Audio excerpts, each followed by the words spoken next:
What's up, you cool cats and kittens? Today we are talking about first aid kits with rifles. We've had a lot of people reach out and they said, hey, Refuge team, what's the best kit that I can attach to my rifle? Or what is a good way to have a kit close to my rifle? In the bump of the night, I hear something on the homestead, or maybe there's an intruder or something like that, or whatever fantasy you're playing in your own head.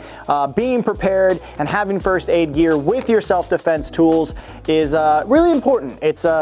It's not prioritized enough in our industry, and we're trying to make it more of the norm. So today we have our handy dandy Unit Solutions training tool with us today. So shout out to Unit Solutions. If you guys haven't checked them out yet, you really should. This is an awesome tool for force-on-force training as well as close quarters training.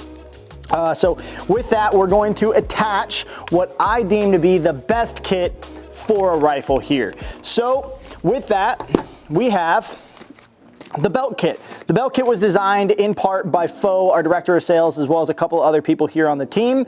And the whole thought process was it was something really easy, light, small, and applicable to law enforcement officers. So this is something that a Leo could attach on their belt line like so. They could put it on their kit like this. And the way that it works is it has a little pull tab here that as you pull it up, it brings your tourniquet out, right? Which is, you know, handy dandy, little innovation, you know, no big deal. And then it also has a little high-vis stripe right there. So that way, if you were to hit it with a flashlight that I have in my pocket, you'd need your own flashlight. You can't use the one in my pocket. It reflects like so that way you can see it, right? And how I attach to a rifle is very simple, right? You can do it a bunch of different ways. Remember, make your kit your own kit. Don't copy other people on the internet because that's weird. Do what's functional for you. So with that, I take the shears out of the back. It's nothing against the shears. It just doesn't work as well when they're in the back there. And I go up to our buttstock here. And so you have a couple of different loops. Good buckles, good buttons. A lot of people use malice clips and they kind of hook it that way. I don't like doing that. What I like to do is I run it sideways, like so. Take the tourniquet out really quick. We'll come in, throw that in like so. Same thing with your secondary tab. We're gonna come in through the malice clip like so. Now, if you have a different rifle stock, there's a bunch of different options out there.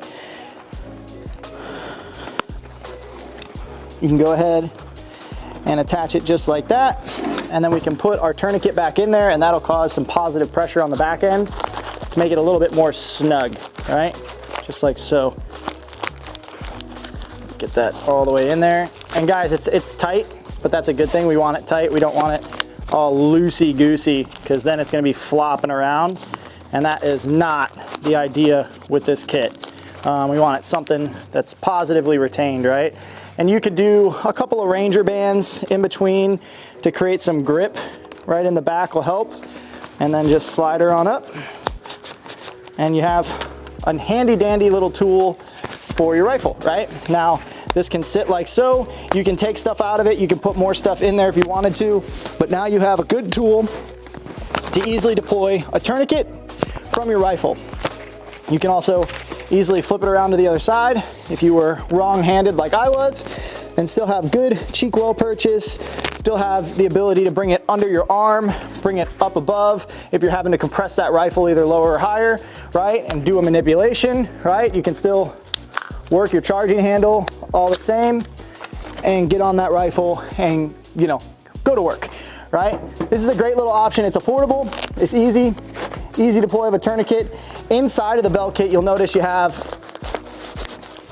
your TQ, as well as you have a set of Halo chest seals. One is vented, one is non-vented. Then in the bottom here, we have gloves, because if it's wet and it's sticky and it's not yours, probably shouldn't be touching it because that's weird. And then you also have compressed gauze and an S-Mark bandage. So with that, we can handle a major bleed. We could, you know, secure a puncture to the pleural space, and we could stop a lot of a lot of critical incidents right there until we can get that person to a higher level of care. So we wanted to make this quick video for you, just identifying how to attach a belt kit. Take a picture online, show us what you're attaching to your rifles, what you're attaching to your gear, how you're doing it. We always want to innovate, we always want to see new ways to do stuff like this. So hopefully this helps. Remember guys, carry an effing tourniquet.